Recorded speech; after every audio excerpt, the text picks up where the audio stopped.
Bueno, un placer estar en Casilda para todos los vecinos en esta cuarentena con contagio y con confusión y con desorden. Estamos en la vanguardia del Sonda en este sábado gris y estamos teniendo el honor, teniendo la gratitud, teniendo la responsabilidad de hablar con un compañero que tiene el mismo nombre que el presidente Juan Domingo Perón, por ser familiar y por haber estado cerca de él, así que lo presentamos. Juan Domingo Perón, muy buenas tardes desde Casilda. Federico lo saluda para la vanguardia del Sonda. ¿Cómo está usted? Hola Federico, buenas tardes a todo Casilda y a todo el país, Muy bien, muy porque bien. seguramente esto va a trascender a todo el país. Indudablemente está sembrando una semilla en una tierra que está muy fértil. Estos momentos el peronismo está con ganas de brotar con toda su fuerza. Me hace acordar a ese árbol que tarda, el bambú, que tarda muchos años en crecer. Está 7 años bajo la tierra, pero cuando florece sale con todo. Y así va a pasar con el peronismo. Muy bien, muy buena introducción, muy buena presentación. Juan Domingo, vamos directo a los bifes porque nosotros los peronistas en época de crisis somos pragmáticos. Entonces, le pregunto, la unidad en la gestión, porque siempre la unidad la dicen para llegar, para electoral, es la unidad electoral, y no toman en cuenta la unidad en la gestión, porque está esa cuestión de que uno mide más que el otro en las encuestas, que toma más protagonismo, que tiene más tapas mediáticas. ¿Cómo era el gobierno de Perón en ese sentido? ¿Perón dejaba hacer abajo suyo y se armaban líos y después él iba y los ordenaba? ¿O tenía que hacer todo Perón? Esto que estás diciendo vos es un problema de encuadramiento. Encuadramiento. Es decir, hombres que trabajan para una causa y no para otros hombres. Esa falta de encuadramiento que estamos viendo prácticamente desde la muerte de Perón, que falta ese encuadramiento, también antes, y te lo voy a comentar, es lo que lleva a esta situación actual. Porque en la política, una vez que muere el general Perón, que yo considero que ahí muere el peronismo, no los peronistas, sí el peronismo como organización política importante,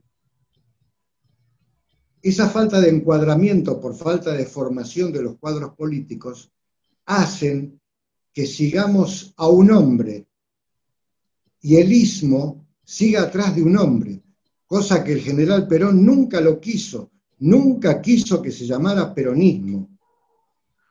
Es más, en una reunión allá por los 50, cuando había que participar de las elecciones del 52, el 51, el general Perón decide, junto con un grupo de compañeros, llamar justicialismo a lo nuestro, y no peronismo, para no personalizar las cosas. Ese fue un problema que tuvo el general Perón ya desde el inicio. Desde el inicio. Nosotros hoy en día, individualmente, Fede, el oyente tuyo, todos los peronistas, creemos que estamos muy solos en este momento, pero es una sensación, no es la realidad, es una sensación. Más solo estuvo siempre el general Perón, tan solo que en un momento dado, cuando fue la revolución del junio del 43, se suponía que iban a llevar adelante los proyectos y las ideas de justicia social que él había plasmado en sus libros, en su documentación. Los camaradas de esa época, entre los que estaba Farrell y demás, aceptaron esta propuesta y después no supieron interpretarla bien y la desvariaron.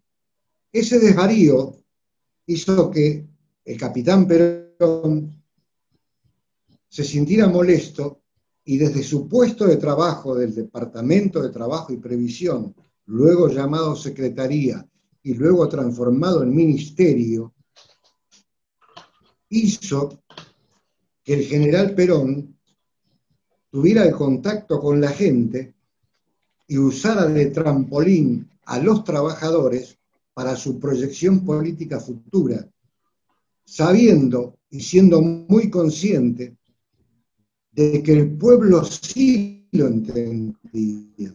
Claro. pero el resto no. Tiene sus explicaciones el por qué no, que en el momento es largo de explicar, pero todo tiene su explicación. Pero la soledad que tuvo Perón en ese momento, antes del 17 de octubre, donde ni sus propios camaradas, que estuviera preso en la isla Martín García por esa falta de interpretación. Lamentablemente, dicha falta de interpretación se nota hoy en día dentro de lo que es la dirigencia, pero así lo que son sus enseñanzas. Siempre le pasó lo mismo al general Perón, siempre. Desde el primer día que arrancó gobernando, cuando él asume el gobierno, el Congreso de la Nación, y un diputado electo que en ese momento asumía, estaba con un papelito insistiendo que se lo quería dar. Perón estaba con una intriga muy grande. ¿Qué será de importante que este diputado me quiere dar ese papel?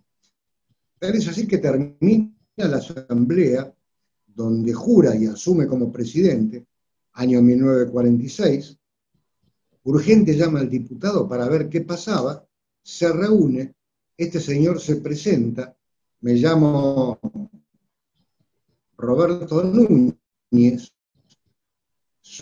soy diputado nacional por la provincia, pedí entrevistas al que ya era el gobernador de la provincia, y no me la dio.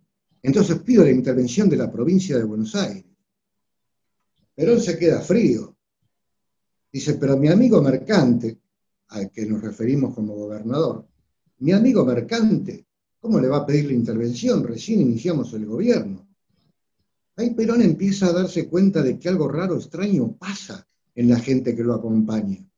Entonces le dice, siéntese, vamos a sentarnos, tomar un café, y usted me va a explicar cómo llegó a diputado representándome a mí.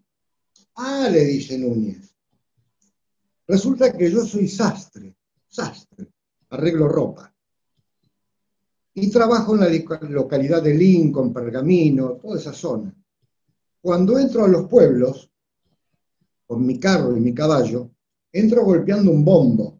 La gente sabe que entra el sastre. Entonces me dan la ropa para arreglar, yo la semana que viene vuelvo con el bombo, la gente le entrego la ropa. Un grupo de gente, de compañeros afiliados suyos, aliados suyos, peronistas, en esta elección, y me ofreció el cargo de diputado, a cambio de que pusieran en el carro los carteles suyos y algunas fotos. Y yo lo que hice fue poner la foto suya en el bombo, donde yo golpeo. Paréntesis. Ahí entra en nuestro folclore, en nuestra parte telúrica del peronismo, la historia del bombo. Así inicia el bombo. Entonces yo entro tocando el bombo, la gente me reconoce y me dicen, che, ¿quién es ese que está ahí en el bombo? Ese es el coronel Perón, el que era secretario. Y explicaba el hombre, explicaba. Y así con el boca en boca llegué a diputado nacional. ¿Y usted sabe cómo piensa yo? Le dice Perón. ¿Cuáles son mis ideas? No tengo idea. No tengo la menor idea. Ahí Perón toma conciencia de que tiene que preparar a sus propios en sus proyectos, que no los podía dejar de modo independiente y suelta, porque las macanas iban a venir como ocurren ahora. El problema de ser un maestro es que cuando el maestro enseña mal, está enseñando mal a miles de personas y equivoca a miles. No es lo mismo que un maestro se equivoque para sí mismo cuando está enseñando. Y Perón tuvo que hacer dos cosas juntas. Tuvo que gobernar y adoctrinar a la gente, porque desconocía cuáles eran sus ideas o sus proyectos. Al punto tal de que una vez lograda la reforma de la Constitución Nacional para el año 49, él en ese año le llega el comentario de que en la Universidad de Cuyo se estaba armando un congreso de filosofía a nivel provincial. para los filósofos del distrito, de la zona. Ah, es el Congreso de Filosofía que fue único en el mundo. Único en el mundo y no habrá otro. Cuando Perón se entera de que iban a armar un Congreso de Filosofía, pide no solamente participar, sino institucionalizar el Congreso. ¿Qué significa? Que se ponía al hombro el Estado Nacional, toda la organización del Congreso junto con la logística. Entonces volviendo al tema, retomando el tema, él se hace cargo de ese Congreso de Filosofía, lo amplía, y lo amplía con la idea no solamente América Latina, América Hispana, sino que lo quiere hacer universalismo, lo quiere hacer universal para todo el mundo. Y tal es así que convoca a filósofos de todo el mundo, de los mayores, a Heidegger de Alemania, que había sido compañera al profesor de Perón, un profesor de filosofía alemán, que estaba preso, porque estamos hablando del año 49, el profesor este era alemán, Alemania perdió la guerra, Francia la tenía sometida, y no lo puede traer a Heidegger, pero bueno, trae al resto. ¿Y cuál es la idea del coronel Perón en ese momento para que ese Congreso de Filosofía se haga internacional? Para poder explicar al mundo lo que era la tercera posición, porque los folletos que en aquella época se usaban para hacer invitaciones, él explica que iba a hablar de la tercera posición, que no tenía nada que ver ni con los yanquis ni con los marxistas. Entonces, lógicamente, ni de Moscú ni de Estados Unidos vinieron filósofos, solamente del resto de los países y de muchos países, donde Perón puede explayar de un modo filosófico, certero, cabal, profundo, porque era un hombre con una disciplina filosófica impresionante. Fue el único presidente que pudo generar un congreso de filosofía, siendo él parte del gobierno, y explica a los filósofos del mundo, explica cuáles eran las teorías en las que se basaba su gobierno, que eran la independencia económica, la soberanía política y la justicia social. Amplía en un tema tan abstracto como es la filosofía, amplía que esto no era una teoría simplemente, sino que ya era una realidad plasmada en los hechos y en la documentación. En los hechos, porque se estaba llevando adelante, a cabo, en la política, en la realidad política que él estaba llevando adelante. Estaba plasmado en la realidad, la gente podía ver cómo había generado trabajo, cómo había cambiado la organización social, cómo había puesto en marcha industrias que no teníamos en la Argentina, todo era importado. Ya estaba plasmado. Él simplemente con este Congreso de Filosofía explica la teoría. ¿Pero con qué intenciones él explica la teoría? Con las intenciones de poder sumar países a esa hacer la tercera doctrina posición. para el mundo.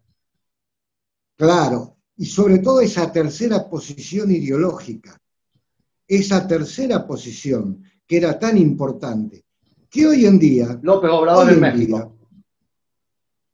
Lo vemos plasmado en López Obrador Tal en cual, México, lo dije siempre, con esa habilidad que tuvo para negociar con Putin sus 500 millones sus 500 toneladas de oro, que Reino Unido lo tiene resguardado supuestamente, como nosotros que tenemos 11 toneladas y media de oro que dio Macri hace 3 años. Y López Obrador con Putin arregló eso. Y con Donald Trump fue y se sentó y le dijo, mira, ¿querés dejar de hacer este muro tan impresionante que ya no sabés qué hacer para tomar la altura? Dice, dejá de apretar a Latinoamérica. porque la gente se va de Honduras, de Nicaragua, de El Salvador y se viene a Estados Unidos, porque allá no tiene posibilidad de crecimiento, no tiene posibilidad de vivir, no puede disfrutar de la vida como se disfruta acá. Por eso la gente se quiere venir acá. ¿O vos te crees que la tierra de allá es diferente a la tierra de acá? No, es la forma de vivir la diferencia. Claro, Por ahí eso se quieren venir le hago una acá. interrupción, Juan, ahí. Le hago una interrupción. Usted sabe que yo siempre, desde que, bueno, parece que ahora se está ordenando de nuevo el mundo bajo otros órdenes, porque el que lideraba el mundo se vio amenazado por su zona de confort, por sus beneficios, y yo pensaba que si esta gente, Donald Trump, Putin, López Obrador, Bolsonaro, y todos estos nacionalismos que vemos que protegen el mercado interno y su producto, su producción, tendrían la doctrina peronista para ir transitando este orden, sería todo mucho más pacífico y mucho más ordenado. Pero De carecen de la doctrina acuerdo, peronista.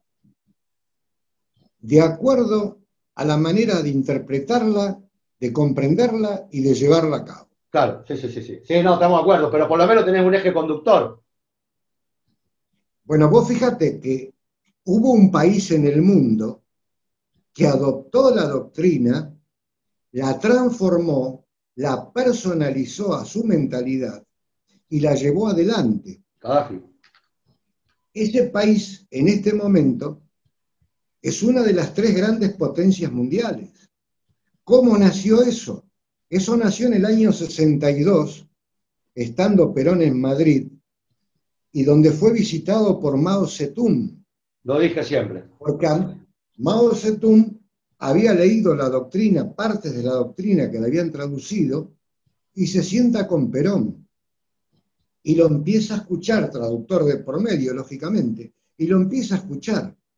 Y le pide a Perón que le construya una doctrina de acuerdo a la idiosincrasia de los chinos, lo cual es muy difícil. Es muy difícil, para el general Perón también lo era. Le dice, yo les voy a escribir algo respecto a lo que es la justicia social, lo que es lo que es el peronismo desde la óptica de la economía, de la filosofía, y después ustedes lo adaptarán. Entonces Mao Zedong lleva a Mao Zedong, para armarla, y la transforman en una doctrina socialista, no tan comunista, que es la que están utilizando hoy en día. Sí, sí. Se han diversificado, pero ellos la mantienen al punto tal, de que en China, para poder ser presidente de la República Popular de China, ese hombre tiene que tener un doctorado en maoísmo. Mirá. Si no tiene un doctorado en maoísmo, no puede presentarse como candidato. Es más, para poder trabajar en la función pública en China, tenés que tener una licenciatura en maoísmo, que son 3 años de esa doctrina. La han acomodado a su beneficio, a su método, que en algunas cosas no compartimos, pero sí la han sabido interpretar desde la fase económica y les ha permitido a China ser la tercer potencia mundial en estos momentos, luego de 30, 40 años de aprendizaje. Claro. Bien, Juan, ahí estuvo muy bien los conceptos con respecto a la tercera posición, la doctrina y cómo más o menos Perón en vida no era que era un muchachito del hemisferio sur de la ciudad más austral del mundo, sino que se juntaba con los líderes que manejaban la hegemonía de cada bloque en disputa, cosa que no es menor. O sea, no es que la doctrina peronista no entendió lo que pasaba en el mundo, sino que se basó en los errores de lo que pasaba en el mundo para poder subsanarlos en una tercera posición. Y ahí es donde yo le pregunto, ¿qué pasó con el peronismo y la última etapa de Néstor, Cristina? Que usted, me parece que Néstor a usted lo invitó a enseñar la doctrina, a formar líderes, tengo entendido, porque él era un sabiondo de que la única manera de tener líderes fuertes de gestión, cuadros políticos, era con la doctrina sólida. Entonces el peronismo se ocupó de darle los derechos a los trabajadores en su momento. Antes del peronismo los sindicatos eran ilegales, las mujeres no votaban, bueno, era un desorden. Un día Perón le aumentó 15 veces el sueldo de un día para el otro a los peones rurales, imagínense, ahora, y así. Pero el kirchnerismo, llamando kirchnerismo un ala del peronismo, ¿no? No es que el kirchnerismo es más que el peronismo. ¿Por qué no se ocupó de mejorar lo de los trabajadores? Y sí se ocupó de los excluidos, pero con mucho presupuesto, y lo hizo un país en donde parecía que el que no trabajaba era el centro de atención. Esa diferencia es la que quiero que usted explique desde su punto de vista. No es tan complicado, no es tan complicado. Cada fuerza política, al nacer, tiene que abrevar en la cantidad, porque lo cuantitativo es diferente a lo cualitativo. Lo cuantitativo es cuántos somos para llegar y lo cualitativo sirve una vez que somos gobierno, cuáles son los funcionarios que voy a poner. En lo cuantitativo hubo choques entre lo que llamamos kirchnerismo y cristinismo, que son dos cosas diferentes. Sí, sí, sí. Hubo choques con la CGT, de modo que el kirchnerismo no pudo abrevar en los trabajadores porque ya estaban organizados por Perón como movimiento obrero. Entonces, el kirchnerismo, aumentado luego por el cristinismo, tuvo que abrevar en los desposeídos del trabajo, en los cartoneros, en la gente del trueque, en los sin trabajo, en todas esas informalidades que habían quedado excluidas de lo que era el movimiento obrero organizado. Y ahí se basa el kirchnerismo. Pero el mismo Néstor Kirchner decía que le decían kirchnerismo para bajarle el valor. Él Claro. mismo lo decía. Pero que él era peronista.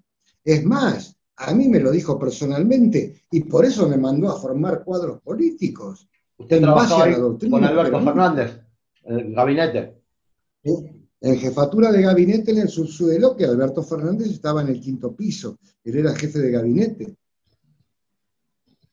Pero ¿qué sucede? Después el tiempo y sobre todo los egos, el ego de las personas, ha hecho que la división dentro de lo que es nuestra raíz peronista doctrinaria llevara a que cada dirigente haga su interpretación de lo que es el peronismo. Claro. Y esa interpretación tiene dos desviaciones a su vez. Una es la desviación ideológica y otra es la desviación económica. ¿A qué me refiero cuando digo desviación económica? Que vos debés contar para manejar un país con una economía fértil, una economía en crecimiento, una economía generosa, que esté al servicio de las ideas esas políticas cuando realmente valen. Pero que a veces la economía en la Argentina, a veces no, desde siempre, tuvo una gran dependencia del exterior, a excepción del gobierno del general Perón. Una gran dependencia del exterior, al punto tal de que no le permitieron, por una falta de encuadramiento de esos dirigentes, no les permitieron manejarse como debían. Te voy a poner un ejemplo claro, porque si no parece un juego de palabras. Cuando Menem asume, se encuentra con que había 300 millones de dólares en los fondos de la banca nacional. Entonces, con ese dinero, con ese capital, no podía llegar a fin de mes a pagar los jubilados. Y ahí tiene que llamar por teléfono, esto lo viví yo, esto lo viví. Ahí tiene que llamar por teléfono un señor y decirle que por favor le venga a hacer un favorcito, a ayudarlo un poco con la economía. Ahora les voy a decir quién es el señor, quién era el señor. Y ese señor que estaba a 5 cuadras, ese señor vivía en la calle Juncal y Callao en Buenos Aires, en el edificio los galgos, en una torre muy grande. Ese señor se llamaba Álvaro Alzogaray. Vino a las 2 horas y le dijo, yo te soluciono el problema, pero ciertas condiciones hay que aceptar. Levantó el teléfono y del otro lado dijeron, sí, te damos la mano y te garantizamos 2 gobernaciones, dos periodos gubernamentales.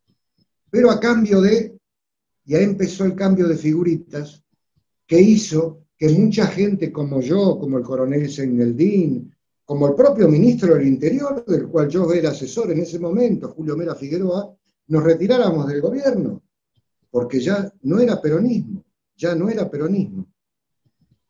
Entonces, la economía es un factor preponderante en cualquier gobierno, en cualquier gobierno.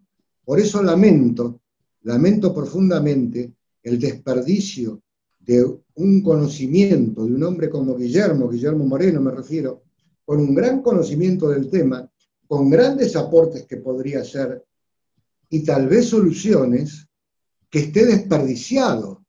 Pero se lo dije acá, gobierno, se lo dije en una entrevista acá en vivo, Juan. Le dije, Moreno, ¿cómo puede ser que Bilardo en el 86 deja a Maradona en el banco? Lo mismo está haciendo Alberto Fernández con usted.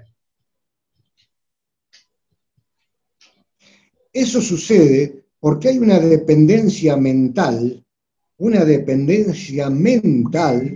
de las actuales autoridades gubernamentales con los Illuminati, con el grupo de los Soros, con el grupo de la gran banca internacional, que dependen de ellos, porque su incapacidad es tan grande para poder tener independencia y soberanía mental, que dependen de las órdenes que ellos le dan. Y nosotros tenemos que sufrirlas y aceptarlas. Por eso estamos necesitando la unidad, no solo conceptual, sino real del peronismo. ¿Qué significa no solo conceptual, sino real? Que algunos compañeros dirigentes que pueden llegar a gobernar este país van a tener que hacer como el general, tragarse algunos sapos, aceptar algunos. Algunos dicen, no quiero a Cristina, sin Cristina mirá que no llegamos. Cristina, no quiero a estos, sin estos tampoco llegás vos, Cristina.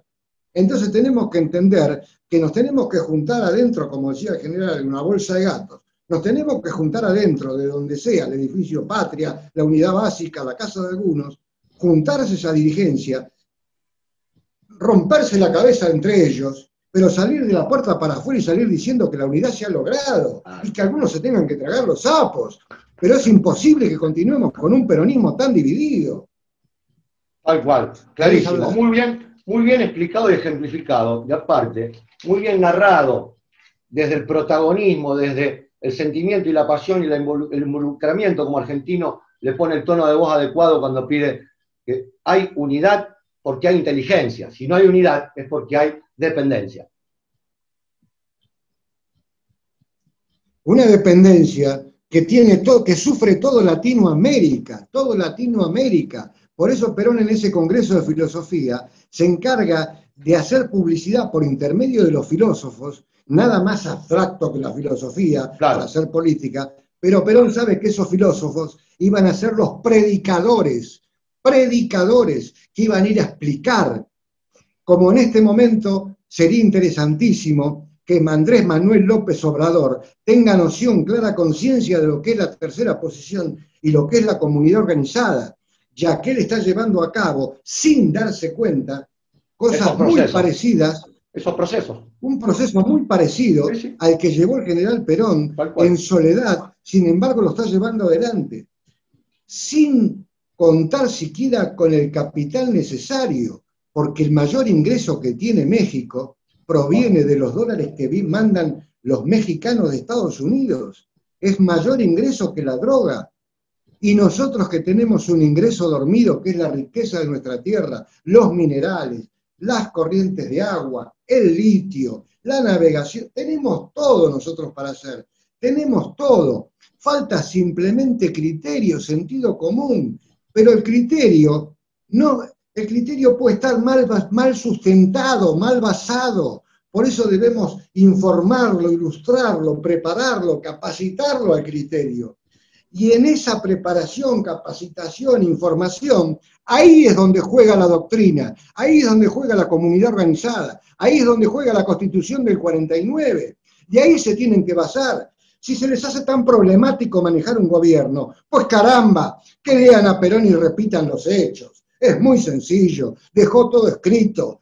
En este momento el general Perón, en este momento, siendo la hora que es, no la voy a decir, es ahora, desde el cielo, debe estar mirándonos desde el cielo y diciendo, pero ustedes, ¿qué aprendieron de mí? ¿Qué aprendieron? Lean, se lo dejé escrito, lo hice yo en persona, lo demostré que se podía hacer y se los dejé escrito encima. ¿Por qué no lo hacen? ¿Por qué no siguen con lo mío? ¿Y por qué? Eso hasta el último ¿Por día qué de piensa mi vida. usted? ¿Por qué piensa usted que nos han cooptado esa capacidad de construir nuestro propio desarrollo sin depender de nadie?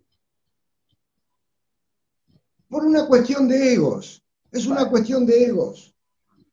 La gente, los dirigentes tienen más ego que memoria. No todos, no todos, no todos. Pero hay una gran mayoría que tienen el ego más grande que ellos. Entonces el enemigo del pueblo, según lo que dice usted, Juan, el enemigo del pueblo, el enemigo de mi Casilda, ¿es el ego de los dirigentes? Lo dijo Eva, quién era el enemigo. Evita dijo en un momento, no quisiera que los propios peronistas fueran los que hundieran el peronismo. Claro. Sí, está clarito, está clarito. Aparte si lo dijo Evita. Y sintético. Sí, claro, y radial te lo dice, sintético. Claro, claro, sí, de 10. Le hago una pregunta más. Juan, querido, le agradezco infinitamente, yo como toda la comunidad de Casilda. No va a ser la única, vamos a seguir en contacto porque cada situación que ocurre en la ciudad usted tiene desde la doctrina y desde su experiencia un punto de vista para que todos entendamos por dónde tenemos que salir, porque esto es un desorden. Entonces, la que le quería preguntar ahora, y ya con esto lo dejamos tranquilo para la próxima, pero le digo que cuando se levante la cuarentena estaré en Carlos Paz con un buen vino, brindando con usted y cantando la marcha.